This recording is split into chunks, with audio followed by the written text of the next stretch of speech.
My name is Mira Halstead, 32 years old. If you'd seen our dining room that Thursday night, you'd think marriage was a neat equation. 2 plates of salmon, a bottle of Pinot, candles that made even the bills on the sideboard look romantic. Jace, my husband of 4 years, my man since junior year, had set the table like an apology he hadn't voiced yet. He was glowing the way he glows after the boutique gym, the kind with class names that sound like dares, Core Carnage, Legion Glutes, $200 a month to be told to suffer with gratitude. 6 months into his membership, we had a new third wheel in our marriage. Roxana, his trainer with perfect posture and a voice that could make two more sound like destiny. First it was, she really pushes me. Then, she says I have incredible potential. Then, 10 p.m. nutrition texts he labeled urgent, even when they were just about carbs. I didn't pick a fight. I'm in IT consulting. I believe in logs, not accusations. Jay still came home to me. We were still us, mostly. He lit the match and the air turned honey warm. Babe, he said, pouring wine, like it could smooth the truth, promise you'll keep an open mind. Every terrible sentence in my life has started like that. Sure, I said. So, I was listening to this podcast about modern relationships. He gave a helpless little laugh, the kind that wants to be charming. And they were talking about how monogamy is kind of outdated, biologically. I set my fork down very gently. Okay, what if we tried something different, just once, he rushed on, like a hall pass situation. I looked at the candles, the salmon, his face. And I assume, I said, you have someone in mind for this exploration. He blushed. I mean, Roxana and I have chemistry. It's just physical. It wouldn't mean anything. He added, brightening. You could have one too. Anyone you want. Kieran, maybe? You've said he's smart. From your office. Kieran, who invited me to a work conference in wine country next weekend, a trip I'd declined because I didn't want to feed Jace's jealousy. Kieran, whose girlfriend Maya I'd met at a holiday party. Kieran, the name Jace never said without a squint. I took a sip, tasted oak and audacity, and then, God help me, I laughed. You know what? I said, smiling in a way that scared even me. Shoot your shot. His eyes went wide. Really? Yeah, I said. Go for it. And I'll take you up on that hall pass, too. He practically vibrated. Oh my God, really? You're the best. When should we? I'm thinking next weekend works for me, I said. You? The glow on his face faltered, then rearranged itself. Next weekend, he echoed. He spent the rest of dinner glowing and texting under the table. Probably Roxana, my brain narrates. I finished my salmon and opened my laptop. Probably Kieran's conference, my calendar replies. Friday morning, I wheeled a small suitcase into our hallway. Jace watched me zip it, the way a person watches a dog understand the gate is open. You're really doing a whole weekend? He asked, too casual. You wanted an exploration, I said, sliding in my charger. Hard to evaluate data with a 1-hour sample size. But a weekend is different, he tried. Maybe we should set parameters. I must have missed that part, I said. Hey, do you know where my good cologne went? He always steals spritzes before client dinners. The bottle migrates like a guilty thought. Mira, he said, trailing me into the bedroom. This is different. Because Kieran likes me, I asked. And Roxana doesn't like you? His mouth opened, closed, opened again. I flicked through our shared calendar to confirm my flight time, and something caught my eye. An appointment Jace had added for himself that afternoon, euphemistic as a wink. Grooming, full. He'd labeled it recovery work. Cute. I snapped my suitcase shut. You literally have a grooming block today, I said mildly. That's for conditioning. His face went red. It's not, look, I just thought you'd meet someone at a bar, not spend a whole weekend with Kieran. Why would I do that? I asked, when I have permission to spend a weekend with someone I actually have chemistry with. I let the word hang, his word, and watched it choke him. He followed me downstairs, listing rules we'd never made. On the counter, my phone buzzed with a message from Kieran. Flight details? I'll grab you from baggage claim. Maya says hi. The 3 dots of my reply blinked, then vanished. I put the phone face down. Jace reached for a final lever. This feels wrong. Then don't do it, I said simply. Cancel with Roxana. He flinched, and that was answer enough. At the door, I kissed his cheek like a goodbye to a version of us already gone. Have fun, I said. Be safe. He called me 5 times before I reached the airport. By boarding, the texts had shifted. We should set boundaries. I meant one night. Are you seriously doing this? Please answer. We need to talk. I sent one response. Phone off for the weekend. To be present. Have fun. Then I powered down, and the world went wonderfully quiet. The conference was exactly as thrilling as 1,000 data slides can be. Kieran met me at baggage claim in a black suit that made him look like he'd stolen competence from everyone else on our team. He hugged me like a colleague, which is to say, appropriately. Ready to suffer? He grinned. Let's hydrate first, I said. Here's the part Jace will never understand. Nothing happened. Kieran has a girlfriend he's crazy about. Maya sent along a list of wineries we had to try for the photos. We went to panels, swapped notes with other IT nerds, split a charcuterie board that cost as much as a tire. I posted 3 things on Instagram. 1. A vineyard sunset captioned, "Perfect evening." 2. 2 wine glasses clinking, Kieran's hand barely visible. 3. A blue pool at midnight with midnight swim, midnight gym. Each post triggered an immediate call from Jace. I didn't answer. I watched my phone buzz on the hotel desk like a trapped beetle and let it flip itself over with urgency. I turned to the wall and let the soft air of a room I wasn't sharing press the day out of me. Saturday afternoon, the tone of his messages changed. I didn't go through with Roxana. I'm home. This was a mistake. I don't want a hall pass. Please, just talk to me. A few hours later, fine. If you're with him, I'm calling Roxana. I typed a single reply. Do what makes you happy, babe. I woke Sunday to chaos. Apparently Jace had called Roxana and it hadn't gone how he imagined. Her texts, screenshotted and forwarded in a fury, were painfully clear. She thought he wanted extra training sessions. When he tried to explain the hall pass, she shut it down. I don't get involved with married clients. It's unprofessional. And I have a boyfriend. A boyfriend. Somehow that detail made him angrier at me. He thinks I'm pathetic. I ruined everything.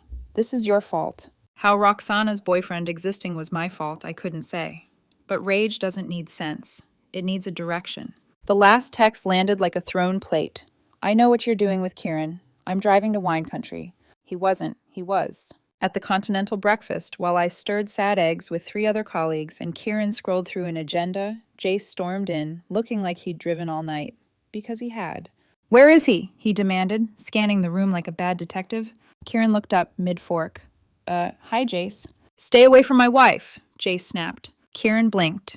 Then Maya walked in behind him, balancing 2 paper cups. Babe, they only had oat milk. What's happening? Hi, Maya, I said, almost gently. This is Jace. Jace's face collapsed and rebuilt in real time. He looked from Kieran to Maya to me to the 4 colleagues now watching like it was a webinar. You let me think. I let you think exactly what you wanted to think, I said, standing.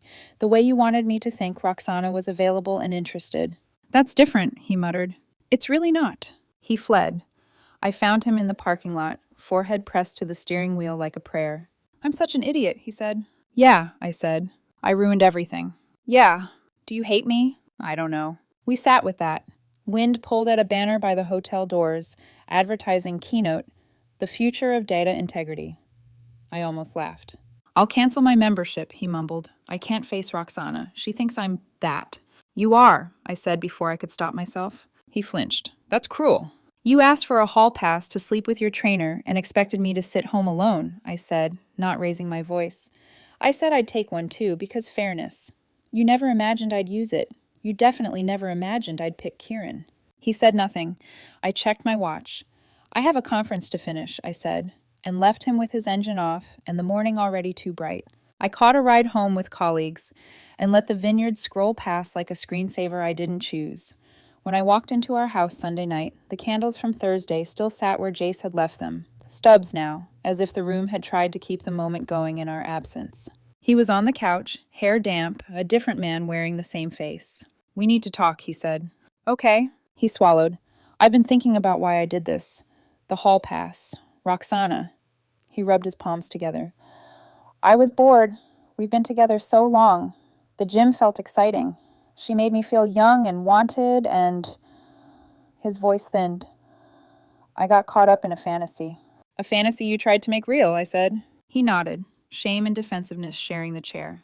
I know. I'm sorry. Sorry you got caught, I asked, or sorry you got caught up? He winced. Both. We sat in silence long enough to hear the compressor kick on in the fridge. Behind his apology was an equation I couldn't solve anymore. I thought about Kieran's hand in a photo, Maya's oat milk coffee, the parking lot's bright morning, Roxana's refusal typed like a boundary line. I thought about the way Jace's face had changed when his fantasy answered to someone else's boyfriend.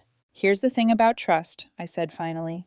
Once it cracks, it doesn't hold weight. You didn't just want to sleep with someone else, Jace. People have crushes. You maneuvered me into a rule set where I was supposed to stay home and be gracious while you auditioned your trainer. You only panicked when I used the same rules. That's not what I... It's exactly what you meant, I said, and kept my tone gentle because cruelty would only let him hide. You asked me for an experiment and expected me to be the control group. He deflated. What do we do?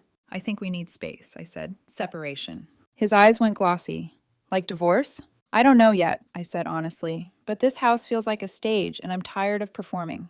He cried then, real tears this time, quiet, not for an audience. He promised counseling. He promised to cancel the gym. He promised to block Roxana's number, then admitted he never had it. Everything had lived in the app. I made tea and let the kettles scream do the yelling for us. 3 days later, we were in Dr. Martinez's office, an armchair kingdom of diplomas and soft lamps. Jace told the story as if trimming the edges would change the shape. I watched him leave out his blush at Roxana's name, his grooming appointment red flagged as recovery work, the way he labeled jealousy, biology. When he was done, Dr. Martinez steepled her fingers. Jace, she said, you proposed an open rule to test the relationship. When your wife participated according to the terms you set, you became distressed and tried to change the parameters on the fly. That's not manipulation on her part. That's a consequence you don't like. He stared at his hands. I didn't think she'd actually... with Kieran. Because you assumed the option existed only for you, Dr. Martinez said, not unkindly. That's not partnership. That's permission for one. She turned to me. What do you want, Mira? Not what you think you should want. What you actually want. I want a room that doesn't feel like it's listening, I said. I want mornings without strategies. I want quiet. Then take it, she said simply. You don't have to decide forever today. You can decide today's boundary. I moved into the guest room that night. It wasn't dramatic. I folded t-shirts into a drawer that smelled like cedar and tried not to reread 7 years of my own handwriting on birthday cards lined up along a shelf. Jace slept on the couch as if putting his spine on punishment might absolve him. It didn't. Word doesn't travel in a small town. It stampedes. Roxana told her boyfriend about the married client who had propositioned her under the banner of a hall pass. Her boyfriend's sister worked at a salon. Within a week, the hall pass thing became a story recounted over foils and blowouts, each retelling adding curls to the facts. Jace lasted 2 weeks at a different gym. He insisted it was about schedule, about price, about the lighting. It was about reputation. People didn't meet his eye anymore. The manager he used to fist bump avoided him by rotating a display of protein bars. At home, he tried the spin cycle. Instagram post about deconstructing monogamy with compassion, a caption no one asked for. DM to me at 2 a.m. We are stronger than labels. Comment under a photo of us from last fall. He tagged me with a heart. I removed the tag. When that didn't work, his mother called me, her voice soft as gauze. Honey, she said, he made a mistake. He's impulsive. You've always been the strong one. Be kind. I am being kind, I said, surprised by the calm in my voice. I'm not publishing his texts. I'm not tagging Roxana in think pieces. I'm just leaving. A day later, a DM slid in from Sienna, Jace's ex-girlfriend from before me. I'd met her once, years ago, long enough to remember good boots and a cool laugh. Hey, Mira, I'm not trying to intrude. I heard a version of what happened. For what it's worth, Jace is not a bad person. He just gets excited and then acts without thinking. Please don't burn his life down. I typed and deleted 3 drafts. Finally, I sent, I won't burn anything. I just won't carry it. A week after that, Sienna messaged again. I take it back. I heard the salon version. I'm sorry he put you through that. I should have said something when he did a smaller version years ago. Pushing for boundaries he didn't want for himself. I let it slide. That's on me. I stared at the screen, a strange kind of relief warming my chest. Patterns exist whether or not we name them. Naming them just gives us a door. By month's end, we were dividing furniture with the politeness of diplomats. No kids. Finances mostly separate. The hardest thing to parse was the archive of an ordinary life. Split the mixing bowls, keep the Dutch oven, who gets the yellow umbrella we bought in a storm.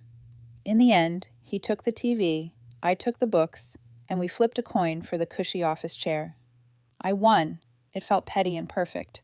And the court clerk stamped our separation agreement with a thunk that echoed more than it should have.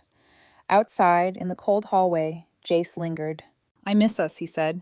I miss the version of us you didn't think I'd test, I said. He nodded, eyes shining. I'm starting therapy. Good, I said. Start. That night in the guest room, I lay awake and listened to a house learning its new shape. Somewhere down the block, a dog barked once and stopped. My phone buzzed. Kieran had sent a meme about data integrity with a caption. Too soon? I snorted and replied with a skull emoji. Maya added, if you ever want wine country do-over, with me as a chaperone, say the word. I closed my eyes and pictured a future that didn't need chaperones, didn't need tests or loopholes. Just two people choosing each other in rooms that felt like rooms, not labs. In the morning, I emailed HR about taking a few vacation days. I booked a small cabin by a lake with bad Wi-Fi and a good porch. I wrote my mother a note. Not divorcing him today. Not staying the same either. Love you. She wrote back. The ring stays with me until you can wear it without swallowing. Love you more. Jace texted once more that afternoon. I canceled the gym. I'm sorry, Mira. If you ever... I put the phone face down and let the sun stripe the floorboards. Dr. Martinez had asked me what I wanted. The answer was starting to surface, simple and terrifying. I want to be in a marriage where I don't have to outmaneuver my partner to be treated fairly. I want to be the kind of person who leaves the minute the rules are only for her. I want a life with more quiet than noise. Outside, the mail carrier slid envelopes into our box. The dog barked again, twice this time, then settled. Somewhere, Roxana stood over a client counting reps. Somewhere, a salon chair spun as another version of my story got told. I didn't need to correct it. I didn't need to defend myself. I just needed to keep choosing rooms that didn't listen for me to fail. The papers were signed, the ink still fresh when the gossip engine hit full speed. Small towns don't need newspapers. They have stylists. It started with Roxana. Word slipped to her boyfriend about the hall pass proposition. He told his sister. His sister told a stylist at the busiest salon in town. Within a week, every foil, blow dryer, and manicure station buzzed with the story. Not my version, not Jace's version, just the story, worn smooth from retelling. At the grocery store, people who used to wave now just nodded, careful. At work, my manager slid me a knowing look after a colleague mentioned wine country. I wondered how much they'd heard. I wondered how many details had been added, subtracted, sharpened. Jace, meanwhile, tried to fight fire with mist. First came the love bombing. Bouquets delivered to my office, sunflowers, roses, even a cactus with a tag that read, "Resilient like us." I left them in the break room. Then came the performative remorse. Instagram posts about rebuilding trust through vulnerability, with captions too long to read. One featured a selfie of him hiking alone. Step by step, path by path, healing begins. When that failed, came the smear campaign. Mutuals DM'd me screenshots of his late-night rants. She manipulated me into it. She wanted Kieran all along. I was just honest about it first. A cousin even called to ask if I'd been testing Jace by dangling the hall pass like bait. I didn't argue. I just sent back the same message to anyone who asked. Ask him about Roxana. Ask him about the appointment he labeled recovery work. Most stopped pressing after that. Then came the family angle. His mother called again, voice honey over thorns. Mira, sweetheart, she began. I know my son has flaws. He's impulsive. But don't throw away years of love because of one gym crush. Be kind. I am being kind, I said. I'm not broadcasting screenshots. I'm not correcting the salon story. I'm just done. Her silence stretched, then cracked. And the ring? I closed my eyes. The ring. Her mother's heirloom. $40,000 in appraisal. Priceless in family weight. She'd been holding it for me. She'd whispered once at Christmas, "Soon, honey." It stays with you, I said, until someone earns it. Maybe never. Her inhale was sharp, like a gasp wrapped in tissue paper. You're stronger than I thought. I just don't want to be weaker than I already was. 2 nights later, my phone buzzed with an unexpected name, Sienna, Jace's ex. Hey, Mira. I'm sorry to intrude. I heard things. For what it's worth, Jace isn't a bad guy. He just gets ahead of himself. Don't scorch the earth. He doesn't recover well. I stared at the message, remembering her boots, her cool laugh, the one time we met, remembering how quickly she'd left him years ago, no explanation given. I typed back, I'm not burning anything, just stepping out of the fire. The next morning, she messaged again. Forget what I said. I heard the salon version. Same patterns, different decade. I should have warned you. That's on me. Stay strong. I put my phone down and laughed. A small, bitter laugh that surprised me with its relief. Patterns. That was the word. He hadn't invented this with me. He'd rehearsed it with her. By the end of the month, the divorce was finalized. No kids. Finances mostly separate. The house sold quickly. Couples with strollers came to view it, smiling at the open-plan kitchen we'd fought over backsplash colors for. I took the books, the Dutch oven, the office chair. He took the TV, the golf clubs, the weight of his own stories. Our last conversation was brief, in the driveway, boxes stacked like barricades between us. I miss us, he said. I miss the version of us you didn't think I'd test, I answered. He nodded. I'm in therapy now. Good, I said. Stay there. He left first, his car a shrinking dot. I locked the front door for the last time, keys biting into my palm like punctuation. That night, in the quiet of my rented apartment, I opened a bottle of cheap wine and let the silence expand. No texts, no calls, no rules rewritten mid-sentence. Just me, the hum of a refrigerator, and a book I actually wanted to read. It wasn't freedom exactly. It was something quieter, sturdier. Like finally putting down a bag you'd forgotten was heavy. 3 weeks after the move, life found its new rhythm.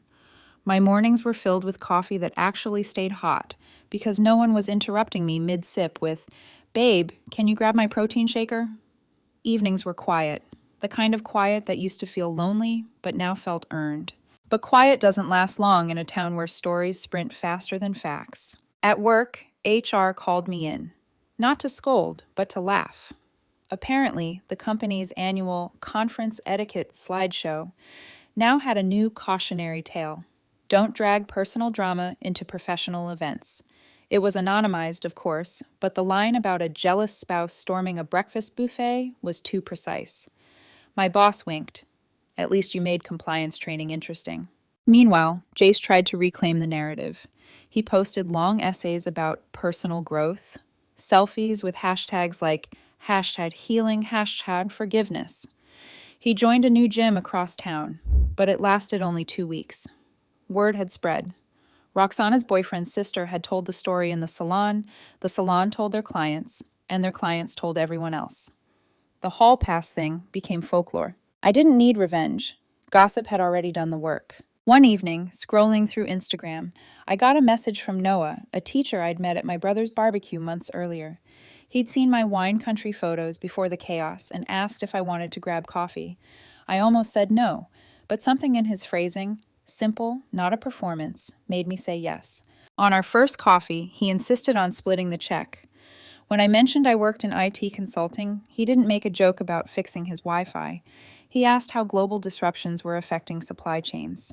Small thing, big difference. We took it slow, very slow.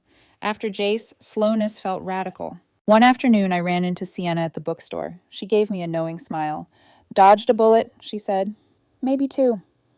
We ended up talking for half an hour about nothing important. But when she hugged me goodbye, I felt a strange solidarity. 2 women who had seen the same pattern wear different masks. Months passed. Jace faded from my daily life, though not entirely. My mother ran into his mother at the grocery store. She reported that Jace was reassessing priorities. Therapy, apparently. Living alone. His mother said he was broken. Mine just said, we all make choices. Then came the last email. Not a rant, not a demand. A simple subject line. I'm sorry. Mira, it read. I was shallow, impulsive, and cruel. I threw away something real for a fantasy that never existed. You deserve better. I'm in therapy now. I don't expect forgiveness, just wanted you to know the man you saw that weekend isn't who I want to be anymore. Maybe it was genuine. Maybe it was another story. I didn't reply. I closed the laptop, poured coffee, and stepped onto the balcony of my new apartment. Sunlight spilled across the street. For once, the world felt unstaged. Here's what I learned. When someone tells you they want freedom, believe them. When someone sets rules that only benefit themselves, don't argue, just match them and watch. And when someone shows you who they are, don't wait for the 13th excuse. Believe them the first time. That Thursday dinner, the candles, the wine, the salmon, used to haunt me as the night everything cracked. Now I see it as the night the truth finally had enough room to sit at the table. The ring? My mother still has it. She says she'll know when it's time to pass it on, when I find someone who sees me, not just my patience, not just my silence, not just my credit score. Until then, I keep my own quiet, and honestly, it's enough. 6 months later, I was standing on the porch of my brother's house, paper plate balanced in one hand, when I heard Noah laugh in the kitchen. Not a show-off laugh, not a laugh designed to echo, just warm, like someone who doesn't need the room to know he's there. He came out carrying a tray of lemonade, set it down beside me. "You always pick the quiet corner," he teased. "Old habit," I said. And? And maybe I like seeing the room instead of needing to perform in it. We sat side by side, watching kids chase fireflies in the yard. For a moment, I remembered the backyard dinners with Jace, his restless eyes scanning for someone to impress. The memory didn't sting anymore. It just felt distant. Noah nudged me. "You ever think about the word enough?" I looked at him. "Every day." "Because that's what you feel like to me," he said, and then he shrugged, embarrassed. "Not in a settling way, in a you don't need to prove anything way. You're just enough." I wanted to cry, but the kind of crying that heals, not hurts. Later, when he walked me to my car, he didn't try to script the moment or wrap it in hashtags. He just said, "Drive safe. Text me when you're home." It was so ordinary, it felt revolutionary. That night, I lay in bed and thought about the woman I'd been a year ago, sitting at a table with salmon and candles, hearing my husband offer up fidelity like a negotiable clause. I'd thought love was endurance then, that surviving the test meant you were strong. Now I know better. Love isn't about surviving tests someone else creates. It's about refusing to be tested in the first place. The world is quieter now, calmer, and in that quiet, I finally hear myself again.